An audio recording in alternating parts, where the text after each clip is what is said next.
सुप्रभात मेरे प्यारे बच्चों। आज हम हिंदी प्रतिभा प्रतिभा पाठमाला पाठ 6 पढ़ेंगे, जिसका शीर्षक है टिप टिपा। पहले मैं इस पाठ का पूर्व ज्ञान दूंगी। किसी गांव में एक कुटिया में एक बुढ़िया और उसका पोता रहते थे। एक दिन मूसलाधार बारिश हुई। बुढ़िया की झोपड़ी में जगह जगह से पानी टपक रहा था। पोता इस बात से अनजान दादी से कहानी सुनने की जिद कर रहा था। दादी ने खींचकर कहा, बेटा क्या कहानी सुनाऊं? इस टिपटिपा से जान बचे तब ना। पोते ने पूछा, टिपटिपा क्या शेर, बाघ, हाथी से भी बड़ा और ताकतवर होता है? दादी ने पानी की तरफ देखा और कहा, हाँ, सब टिपटिपा से डरते हैं। एक बाघ बारिश से बचने के लिए झोपड़ी के पीछे बैठा उनकी बातें सुन रहा था। वह डरकर वहाँ से भाग गया। उसी गांव का मंगू अपने गधे को ढूंढता हुआ वहीं पहुंचा जहाँ बाघ छिपा था। मंगू ने अपने गधे के भ्रम में बाघ को पकड़ लिया। बाघ मंगू को ही टिपटिपा समझकर उसके साथ चल दिया। अब हम इस पाठ का पठन पाठन करेंगे, यानी कि रीडिंग। रीडिंग के समय आपकी फिंगर बुक पर होनी चाहिए। मैंने हमेशा हर लेसन में बोला है कि हर बच्चे को रीडिंग ज़रूरी है, आनी चाहिए, यानी कि reading is must in every subject. चलिए अब हम रीडिंग स्टार्ट करते हैं।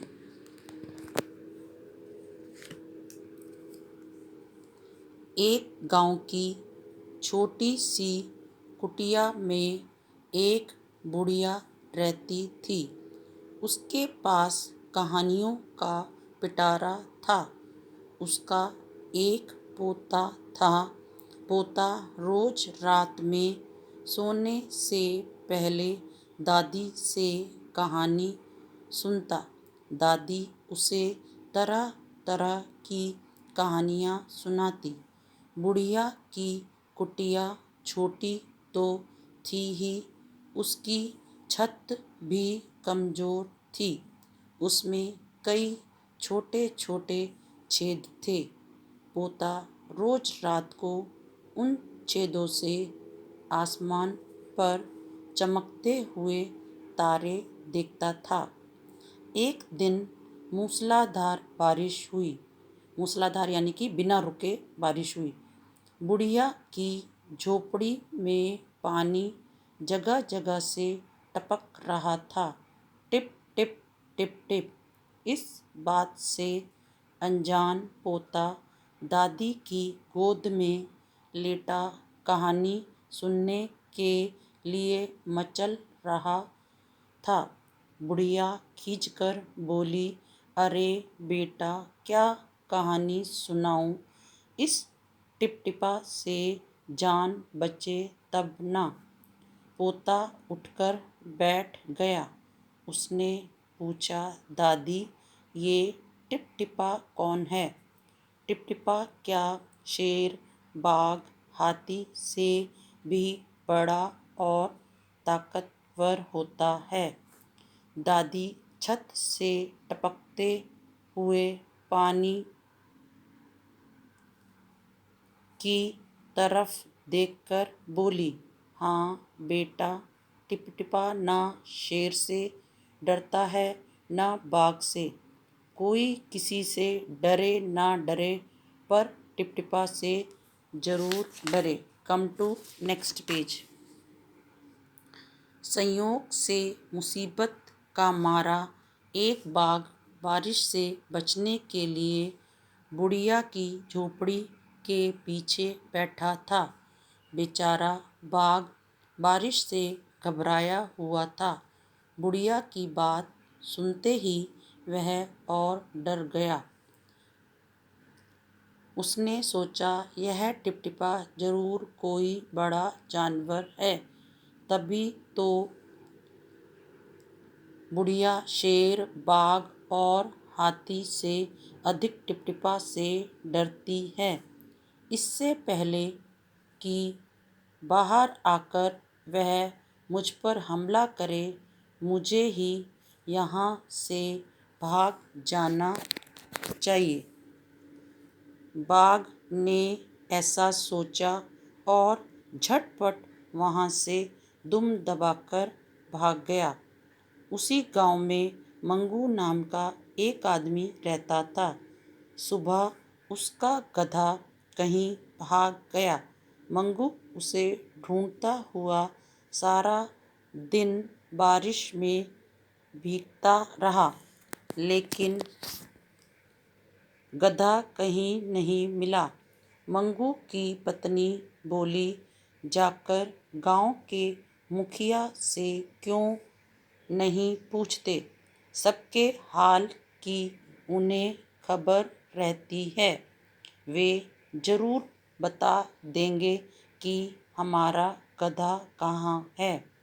पत्नी की बात मानकर मंगू मुखिया जी के घर की तरफ चल पड़ा। उसने देखा कि मुखिया जी के घर में बारिश का पानी भरा है। मुखिया जी एक बर्तन से उस पानी को बाहर फेंक रहे हैं। मंगू ने झिझकते हुए पूछा, यानी कि मतलब हेजिटेट करते हुए पूछा, मुखिया जी, मेरा गधा सुबह से नहीं मिल रहा है। क्या आपको पता है कि वह कहाँ है? सुबह से पानी फेंकते फेंकते मुखिया जी थक गए थे। Come to next page. Mangu की बात सुनकर वे गुस्से से बोले, अरे मुझे क्या पता कहाँ है, जाकर ढूंढो उसे किसी जंगल या तालाब के पास। मंगू वहाँ से चल दिया। चलते चलते वह एक तालाब के पास पहुँचा। तालाब के किनारे ऊंची ऊंची घास उग रही थी। उसी घास में बेचारा बाघ छिपा बैठा था। वह टिपटिपा के डर से थर थर काँप रहा था। उसके काँपने से घास हिल रही थी। मंगू को लगा कि उसका गधा घास में छिपा बैठा है। उसने बिना देखे घास में छिपे बाघ का कान पकड़ा और उसे घसीटता हुआ चल पड़ा। घबराए हुए बाघ ने सोचा, लगता है यही टिपटिपा है। आखिर इसने मुझे ढूंढ ही लिया। अब अपनी जान बचानी है तो यह जो कहे चुपचाप करते जाओ। चलते चलते मंगू बड़बड़ाता रहा, आज तूने मुझे बहुत परेशान किया है। घर चलकर फिर तुझे बताता हूँ।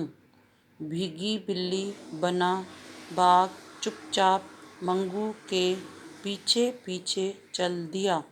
घर पहुंचकर मंगू ने बाघ को खूंटे से बांध दिया और सो गया। बाघ मंगू के घर बंधकर भी खुश था। वह सोच रहा था, टिपटिपा के हाथ तो आए पर जान बची तो लाखों पाए। संदेश, हर डर बलवान और बुद्धिमान के बल और बुद्धि दोनों को समाप्त कर देता है।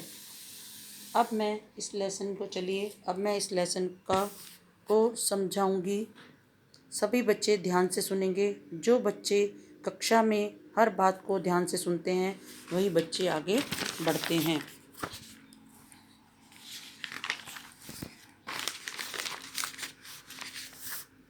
किसी गांव में एक छोटी सी कुटिया में एक बुढ़िया रहती थी, यानी कुटिया यानी कि झोपड़ी। उसका एक पोता भी उसके साथ रहता था। दादी के पास कहानियों का पिटारा था, यानी कि मतलब उसके पास बहुत सारी ढेर सारी कहानियाँ थी। वैसे तो सभी के दादा दादी अपने पोते या पोती को कहानी सुनाते हैं। पोता रोज रात को अपनी दादी से कहानी सुनता था। दादी उसे उसे नई नई कहानियाँ सुनाती थी। उसकी कुटिया बहुत छोटी थी। उसकी छत बहुत कमज़ोर थी, मतलब यानी कि वीक, जैसे जो टूट जाती है। उसमें कई छोटे छोटे छेद यानी कि होल थे। उसमें से मतलब बारिश के मौसम में पानी टपकता था। पोता रोज रात को उन छेदों में से आसमान में चमकते हुए तारे देखता था। एक दिन मूसलाधार बारिश हुई, मतलब बहुत तेज़ बारिश हुई, यानी कि बिना रुके। मूसलाधार यानी मतलब बिना रुके बारिश होना। झोपड़ी में से पानी जगह जगह से टपक रहा था। जब पानी टपकता है तो टिप टिप की आवाज़ आती है। इन सब बातों से बेखबर पोता अपनी दादी की गोद में लेटकर कहानी सुनने की जिद कर रहा था। तभी बुढ़िया खींचकर यानी झुंझलाकर या मतलब गुस्से से बोली, तुम्हें कहानी सुनने की पड़ी है? इस टिपटिपा से मेरी जान बचेगी तब ना। तभी पोते ने दादी से पूछा, दादी ये टिपटिपा कौन है? टिपटिपा क्या शेर, बाघ, हाथी से ताकतवर यानी कि ज़्यादा शक्तिशाली होता है? तो तुरंत दादी ने छत की तरफ देखकर बोला कि बेटा, टिपटिपा ना शेर से, बाघ से, किसी भी जानवर से नहीं डरता। हम किसी से भी डरे ना डरे, परंतु हमें टिपटिपा से ज़रूर डरना चाहिए, क्योंकि दादी उस टिप टिप पानी से बहुत परेशान थी। इत्तेफाक से मतलब यानी कि संयोग से बारिश से बचने के लिए बुढ़िया की झोपड़ी के एक बाघ बुढ़िया की झोपड़ी के पीछे बैठा था। बेचारा बाघ ने दादी और पोते की जब बातें सुनी तो वह बहुत घबरा गया था। उसने सोचा, यह टिपटिपा तो हम सभी से बड़ा जानवर है, तभी तो वो बुढ़िया सब ताकतवर जानवरों से भी ज़्यादा टिपटिपा से डरती है। इसलिए इससे पहले कि टिपटिपा मेरे ऊपर हमला करे, मुझे यहाँ से भाग जाना चाहिए, ये बाघ ने सोचा। तभी बाघ डरकर वहाँ से चला गया। उसी गांव में मंगू नाम का एक आदमी रहता था। उसका गधा उसे जो मिल नहीं रहा था। मंगू बेचारा सारा दिन बारिश में भीगकर अपने गधे को ढूंढता रहा। मंगू की पत्नी बोली, जाकर गांव के मुखिया से पूछ लो, मतलब मुखिया जो प्रधान मेन होता है, उनको सबकी खबर रहती है, उनको ज़रूर पता होगा कि हमारा गधा कहाँ है। पत्नी की बात सुनकर मंगू मुखिया के घर चला गया।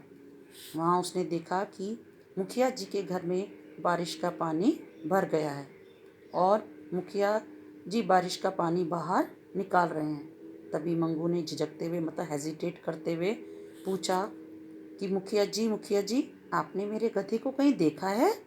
तो तुरंत मुखिया वो गुस्से में बोले। एक तो बेचारे वो वैसे ही पानी निकाल कर परेशान थे, तो वो थक गए थे, तो उन्होंने गुस्से में बोला, मुझे मालूम नहीं, जाकर जंगल या तालाब के पास ढूंढो। मंगू तालाब के पास गधे को ढूंढने गया।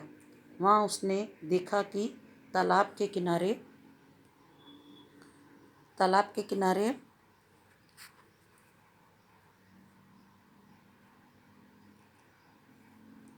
ऊंची ऊंची घास उग रही थी और चांस की बात उसी घास में बाघ छिपा हुआ था। वह टिपटिपा नाम के जानवर से वैसे ही डरा हुआ था। बाघ जो छिपा हुआ था उसके कांपने से घास हिल रही थी। मंगू ने सोचा कि ये उसका गधा ही है जो घास में छिपा हुआ है। मंगू ने बिना देखे बाघ का कान पकड़कर उसे घसीटते हुए चल पड़ा। घबराया हुआ बाघ तो था ही। उसने सोचा, यही टिपटिपा है, इसने मुझे ढूंढ ही लिया, भलाई इसी में है कि चुपचाप मैं इसके साथ चल दूं। चलते चलते मंगू अपने आप से बोलता रहा, यानी कि बड़बड़ाता रहा कि आज तूने मुझे बहुत तंग किया है, तुम घर चलो, मैं तुम्हें बताता हूँ। डरा हुआ बाघ चुपचाप मंगू के साथ चलता रहा। घर पहुंचकर मंगू ने बाघ को खूंटे से बांध दिया। खूंटे मतलब यानी कि जो लकड़ी का एक बड़ा सा गट्ठा सा बांध कर देते हैं, जिससे जानवरों को बांधते हैं, और सो गया। बाघ मंगू के घर जाकर भी सोचने लगा, कोई बात नहीं, टिपटिपा ने तो मुझे पकड़ लिया तो क्या हुआ, परंतु मेरी जान तो बच गई। मैं इसी में खुश हूँ। इस पाठ से हमें यह शिक्षा मिलती है कि हमारे अंदर जब भी किसी बात को लेकर डर होता है, तब हमारी ताकत और बुद्धि दोनों खत्म हो जाती है। इस तरह हमें डरना नहीं चाहिए, बल्कि बुद्धि और समझदारी से काम लेना चाहिए। धन्यवाद।